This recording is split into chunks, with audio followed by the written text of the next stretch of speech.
Metro station में घुसे और पूरी दिल्ली टाप मारी रात रात भर, घर वालों के टेंशन से दूर।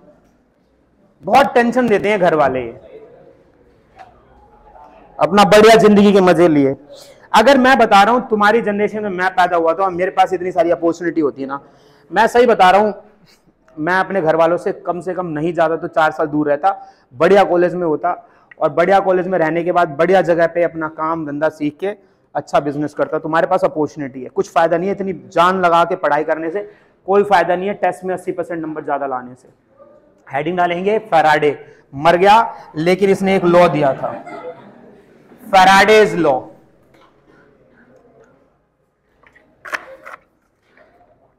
Faraday's law of electrolysis. कोई बहुत बड़ी बात नहीं है, इसने बहुत बड़ी बात नहीं कही थी, बहुत तुच्छ आदमी था ये। Faraday's law of electrolysis. आपको पता होगा कि इलेक्ट्रोलाइसिस करने के लिए रॉड डालेंगे यहां पे, है ना। मेरे को बड़ा अच्छा लगता है, ये पॉजिटिव ये नेगेटिव टर्मिनल, इधर एक दूसरा रॉड है, ठीक है बेटा। अब इस पे एक तो डिसोशिएट होता था, याद होगा आप लोगों को, है ना, एक पिघलता था और एक जाके डिपॉजिट हो जाता था, यही होता था ना। कुछ नहीं है फैराडे लॉ। फैराडेज ने 2 लॉ दिए थे। फर्स्ट लॉ बता रहा हूं मैं तुम लोगों को, इसने बोला कि W डायरेक्टली प्रोपोर्शनल है Q के।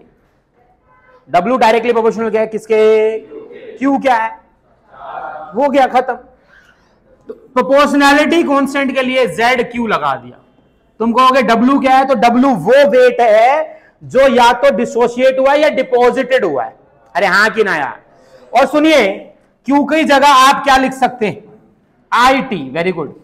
क्योंकि Q जो होता है वो चार्ज होता है, वो IT के इक्वल होता है, करंट इनटू टाइम। टाइम किस में होना चाहिए? सेकेंड में। हो गया खत्म। और Q का एक और फॉर्मूला होता है NE, ये तो तुमने पढ़ा होगा फिजिक्स के अंदर, तो कुछ भी लिख सकते हो बस। Z क्या होता है? Z होता है E/96500। ये 96500 सुना सुना लग रहा है, 1 फैराड। ये E सुना सुना नहीं लग रहा, लेकिन E क्या होता है? E को बोलते हैं हम इक्विवेलेंट वेट। क्या बोलते हैं बेटा? E को हम ऐसे लिख सकते हैं, मॉलिक्यूलर मास ऑफ मेटल या atomic mass of metal divided by n factor. तो पहले E निकालना, E से फिर Z निकालना, Z से फिर W निकाल देना। सिंपल है। That is called the first law. क्या बोलेंगे इसे? First law. Sorry,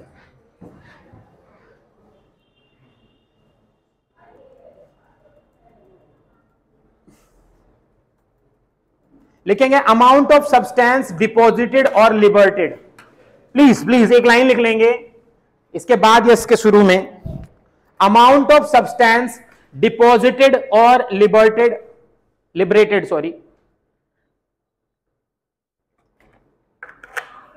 at an electrode is directly proportional to the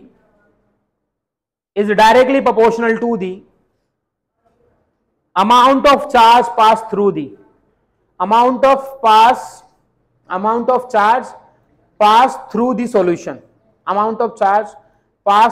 the solution. ये था फर्स्ट लॉ। हो गया, लिख लिया आप लोगों ने। W directly proportional Q, W ZQ, ZIT, W equal to ZIT। बस हो गया, ये लिख लिया ना। अरे मरे हुए की छो, खत्म कर, कोई बात नहीं, ये याद है ना तेरे को। W directly proportional Q। W क्या है? Weight of deposited. देखो सुनो, कोई चीज तुम्हें मुश्किल इसलिए लगेगी क्योंकि तुम्हारे ऊपर वो चीज डोमिनेंट है। डिपॉजिटेड या फिर लिबरेटेड, दोनों शब्द यूज कर लेना। तुम उस पर डोमिनेंट हो जाओ कि ये क्या है, तुच्छ चीजें हैं, कोई बात नहीं, हो जाएगा। डन है जी। माइंड गेम है सारा का सारा। सेकेंड लॉ लिखेंगे। सेकेंड लॉ और भी आसान है, मेरी बात समझे। अरे यार प्लीज, सेकेंड लॉ ये कहता है, इधर ध्यान देंगे, W का क्या फॉर्मूला था बेटा? ZQ। बोर्ड पे एक बार ध्यान दो, बस एक बार नजर देखो। मान लो A सेल है, उसका वेट W होगा, इक्विवेलेंट वेट ZA होगा, Q सेम होगा। इफ टू सेल्स कनेक्टेड है सीरीज में, और सीरीज में कौन सी चीज सेम रहती है? चार्ज या फिर करंट, है ना। करंट सेम होगा, टाइम सेम होगा तो IT सेम होगा, IT सेम होगा तो Q सेम होगा। अरे हाँ कि ना यार? तो दूसरा जो सेल होगा वो होगा WB, उसमें क्या आएगा? ZB, और वहां पे भी क्या आएगा? Q। तो इन दोनों का अगर हमने रेशो निकाला, ये कोई बहुत बड़ी बात नहीं थी, Q से Q कट जाएगा। अरे हाँ कि ना यार? तो इनका जो वेट का रेशो है, सुनना हो इधर जिधर लिखो मत। ZA का फॉर्मूला क्या आएगा प्यारे बच्चों? EA/96, हाँ कि ना। दूसरा क्या आएगा? EB बाय, काट देंगे इसे। अरे हाँ कि ना? तो क्या आया बेटा? EA/EB। ले, खत्म हो गया।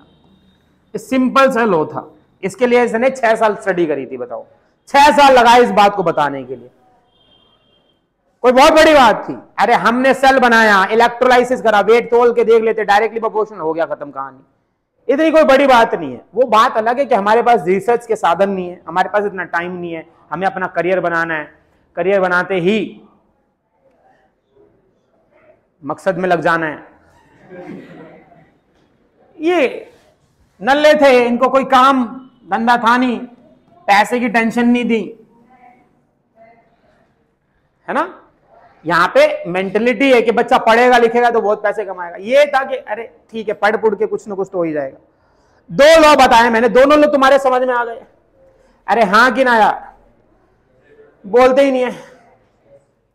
लिखिए बेटा, how much electric charge is oxidise, how much charge is required to oxidise, how much electric charge required to oxidize 1 mole of H2O2 2O2। H2O2 is hydrogen peroxide, पर H2O2 मत लो, सिर्फ H2O लो। पानी से ऑक्सीजन बना दे, उसके लिए कितने electric charge की आवश्यकता पड़ेगी प्यारे बच्चों? इसकी रिएक्शन लिखवाई थी मैंने अभी। H2O किस में जाएगा?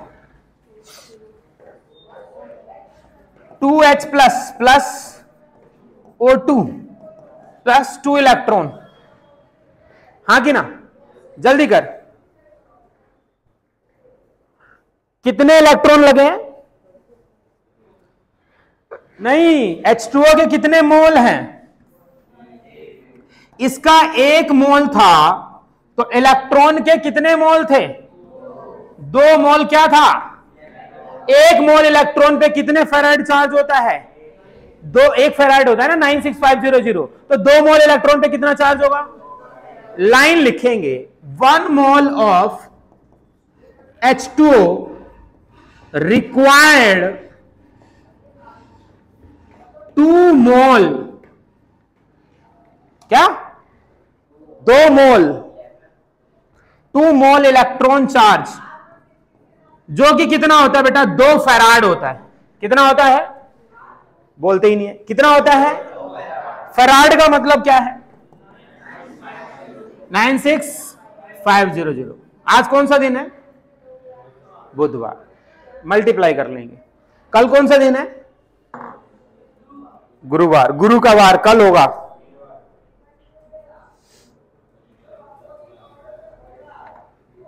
इसका ये ए पार्ट था बेटा, बी पार्ट लिखिए, सेम तरीके से करना है आपको। 1 मोल ऑफ FeO हो गया नहीं सभी का? अरे हाँ ना, कुछ तो बोल दे, मिटा दो ये। 1 मोल ऑफ FeO से Fe2O3 बनाना है आपने, जल्दी करिए। FeO से Fe2O3 बनाना है। रिएक्शन लिख देता हूं मैं और आपको सारा दिमाग लगाना है। FeO में डाल दो पानी, बना दो Fe2O3, निकाल दो H+ और एक इलेक्ट्रॉन। ठीक है बेटा, ध्यान देना। इसको हाफ कर देता हूं, ऑक्सीजन हो गया 3/2, तो ये हो गया जी 2 हाइड्रोजन। हाइड्रोजन कितने यहां पे? उस तरफ एक है ना। ऑक्सीजन कितने? 3/2। 3/2 का मतलब 1.5 का मतलब एक यहां पे आधा कर देता हूं, एक और आधा 1.5 हो गया, हाइड्रोजन भी एक हो गया, सब कुछ हो गया बैलेंस। चलिए जी प्लीज प्यारे बच्चों, मैं ऐसा क्यों कर रहा हूं वैसे? हैं क्या चीज बैलेंस नहीं है? कितने एच है यहाँ पे? यहाँ पे एच कितने हैं? बैलेंस्ड है। हाँ जी, मैं प्यारे बच्चों मेरे को एक बात बताओ, FeO को मैं 1 मोल क्यों रख रहा हूं? क्योंकि क्वेश्चन की रिक्वायरमेंट है। अरे है कि नहीं है यार? 1 मोल FeO में कितने इलेक्ट्रॉन? समझ गए ना? लिखो 1 mole of FeO required 1 electron charge that is equals to 1 farad. 1 farad मतलब 196500, मतलब आंसर आ गया। 1 मोल ऑफ FeO रिक्वायर्ड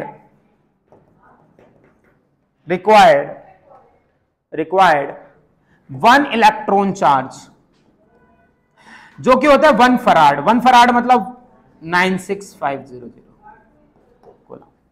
कोई दिक्कत वाली बात? अरे है क्या? नेक्स्ट लाइन लिखेंगे।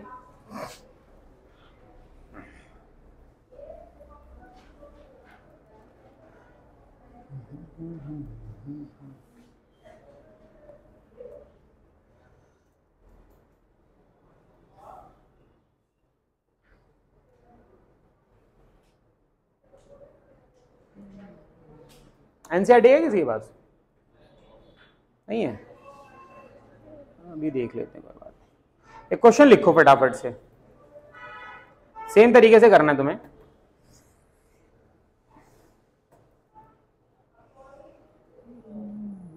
One mole of Al + 3,2Al, 1 mole of Al + 3 से Al में कन्वर्ट कराना है। आसान है? कैसे करोगे? Al + 3 क्या करेगा? 3 इलेक्ट्रॉन लेगा और क्या बना देगा? बोल भाई। 1 मोल किसका है? तो अगर इसका 1 मोल है तो इलेक्ट्रॉन के कितने मोल हैं? समझ गए ना? 3 मोल इलेक्ट्रॉन, 3 मोल इलेक्ट्रॉन चार्ज सही है, जो कि कितना हो जाता है? 3 फराड। मल्टीप्लाई करके वैल्यू निकाल लेगा 3 × 96500। नटखट बच्चे जल्दी कर ले। अगला क्वेश्चन, अगला क्वेश्चन है 1 mole of Cu + 2 to Cu। ये तो आसान क्वेश्चन है। 1 mole of Cu + 2 to Cu। चलो करके दिखाओ। क्या आया? 2 फराड आ जाएंगे। अरे वाह, बहुत ही बढ़िया। उम्मीद ही नहीं थी तुम सब ये आंसर कर पाओगे, बट ये आसान क्वेश्चन था। 1 मोल ऑफ MnO4 नेगेटिव से Mn + 2 में चला गया। करना जरा, करके दिखाओ, जल्दी करो। अब इसमें MnO4 नेगेटिव दे रखा है, आपको चार्ज निकालना पड़ेगा पहले। हाँ, 11th क्लास का फायदा हो गया ना। रिएक्शन याद हो गया आप लोगों को, रेडॉक्स में कराई थी रिएक्शन। MnO4 नेगेटिव से किसमें कन्वर्ट हुआ? ये Mn + 2 में। प्यारे बच्चों, ऑक्सीडेशन स्टेट निकालिए यहां का अलग से। X ऑक्सीजन कितना होता है? 4 × -= -1। X कितना आ गया? 7 +7 आ गया यहां पे, और उधर कितना है? डिफरेंस कितना आ रहा है? तो कहां लिखूंगा? 5। ठीक है, +5 इलेक्ट्रॉन। ऑक्सीजन कितने हैं? 4। ऑक्सीजन के लिए क्या बताया था? 4 H2O। 4 × 2 = 8H पॉजिटिव यहां पे लिख देंगे प्यारे बच्चों, इस 7 को हटा देंगे। कितने इलेक्ट्रॉन का डिफरेंस है, कितने फराड, डन है जी। पर ये 5 इलेक्ट्रॉन निकालना आना चाहिए, ये नहीं आएगा तो क्वेश्चन नहीं हो पाएगा। समझ में आई बात।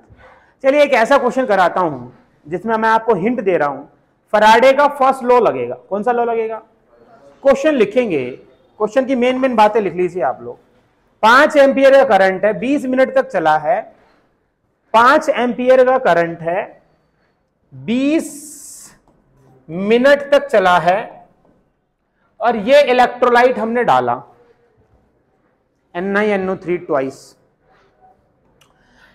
प्यारे बच्चों NiNO3 ट्वाइस डिसोशिएट होगा अपने आयंस में, 2 आयंस बनेंगे Ni+2 और NO3-। ये जो Ni+2 है ये रिड्यूस हो जाएगा। अरे हाँ कि ना यार, बोलता ही नहीं है, बोलना हाँ। ये जो हाँ बोलने का तरीका है ना, ये Ni आएगा यहां पे सॉलिड में। कितने इलेक्ट्रॉन लिए इसने, कितने इलेक्ट्रॉन लिए, यही इसका N फैक्टर होगा। क्या होगा बेटा, प्यारे बच्चों करंट कितना दे रखा है, 5 एम्पियर, टाइम कितना है 20 मिनट को सेकंड में कन्वर्ट करके कितना हो गया, कोई नहीं सेकंड में आ गया। क्या निकालना तेरे को, वेट निकालना। क्या निकालना बेटा, वेट का क्या फॉर्मूला था, ZQ या फिर ZIT। You know about it, I पता है, T पता है, Z नहीं पता। Z कैसे निकलेगा, हाँ Z कैसे निकलेगा, पर E तो पता ही नहीं है, E कैसे निकलेगा, molar mass atomic mass of metal. Metal कौन है, निकल। यहां पे NiNO3 है, कहीं इसका मोलर मास फेल दो ना, मेटल का करना है, सिर्फ किसका करना है, मेटल का। निकल का मोलर मास एटॉमिक मास होता है वो 58 होता है। कितना होता है, 58 डिवाइडेड बाय 2।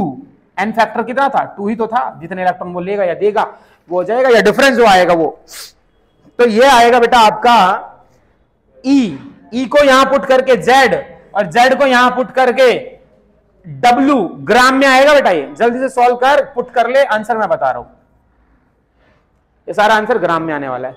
E को Z में, Z को W में।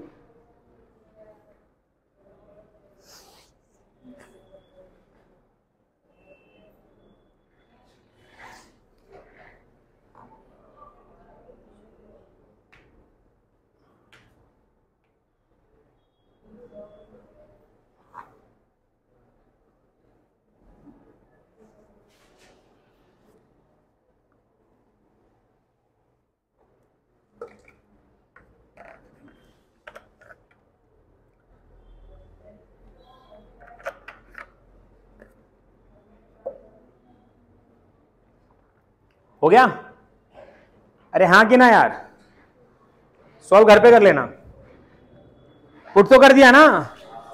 नेक्स्ट एक्सरसाइज का 3.16 क्वेश्चन, इसमें 3 सेल दे रखे थे A, B एंड C।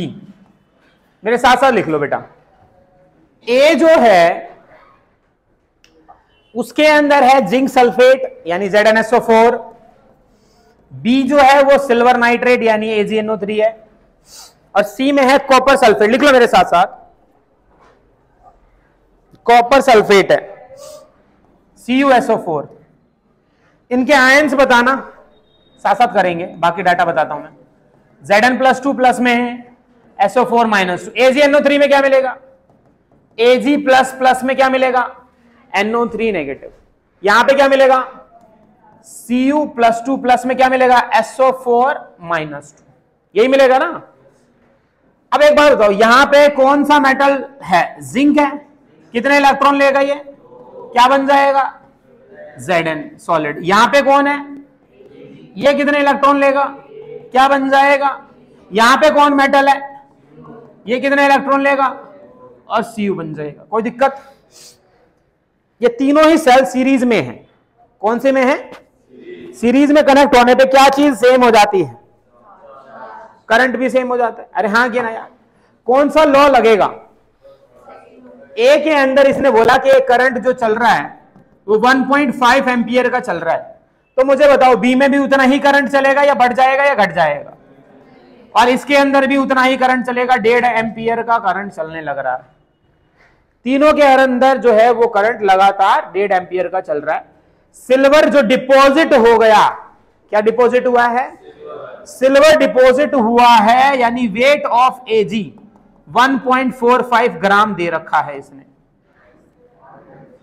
बेटा एक काम करिए, सभी बच्चे पहले सभी का ई निकालिए, ई ऑफ जिंक। ई कैसे निकालोगे, जिंक का मास कितना है 65, कितना है divided by 2। E of silver, बोल 108/1। ई ऑफ कॉपर, ई ऑफ, यहां पे एजी लिखना था ना, ओहो ये एजी वाला जो वेट है ये मैंने इधर गलत लिख दिया। नहीं भाई, ये सिल्वर का वेट है तो ये सिल्वर वाली लाइन में है, ये गिवन है ना क्वेश्चन में, ये चीज हमें गिवन है, नोट कंफ्यूज मत होना भाई, ये गिवन है। ई ऑफ क्या आएगा यहां पे है, कॉपर का कितना है 63.5 डिवाइडेड बाय 2। सबका ई आ गया, बोलते नहीं हो तुम सब, बड़े सर मिले बच्चे हो। मुझे एक बात बताइए, 3 चीजें 3 सेल सीरीज में है, कौन सा लॉ लगाऊं यहां पे, सेकंड। मुझे निकालना है WZN, ध्यान देना WZN क्वेश्चन मार्क है, और मुझे WCU भी निकालना है, ये भी क्वेश्चन मार्क है। सेकंड लॉ क्या है जी, WZN divided by WAG equals to EZN, दो सेल का ले लेंगे हम, अपॉन में E, 3 चीजें पता है, चौथी निकल जाएगी। अरे हाँ कि ना यार, ऐसे ही अगर मुझे WCU निकालना है तो बोल बेटा, WCU divided by WAG equals to ECU upon में EAG। अरे हो जाएगा कि नहीं हो जाएगा, चलो जल्दी निकालो, वैल्यू पुट कर दो, घर से सॉल्व करना तुम्हें। देखो मुझे नहीं पता आप कहां से करके लाएंगे, कैसे करके लाएंगे। एनसीईआरटी का आखिरी क्वेश्चन 3.18 एक्सरसाइज का आप लोग करके लाएंगे कल की डेट में, समझ गए आप लोग। 3.18 क्वेश्चन कैसे करेंगे नहीं करेंगे इस बात से मुझे मतलब नहीं है, ये पूरा कर लेना, कल चेक करूंगा। पिछला असाइनमेंट जो मिला हुआ है वो कर लेना और वो लेके आना कल गुरु का वार है। मिलते हैं फिर, आज के लिए इतना ही, अपना बहुत ख्याल रखो।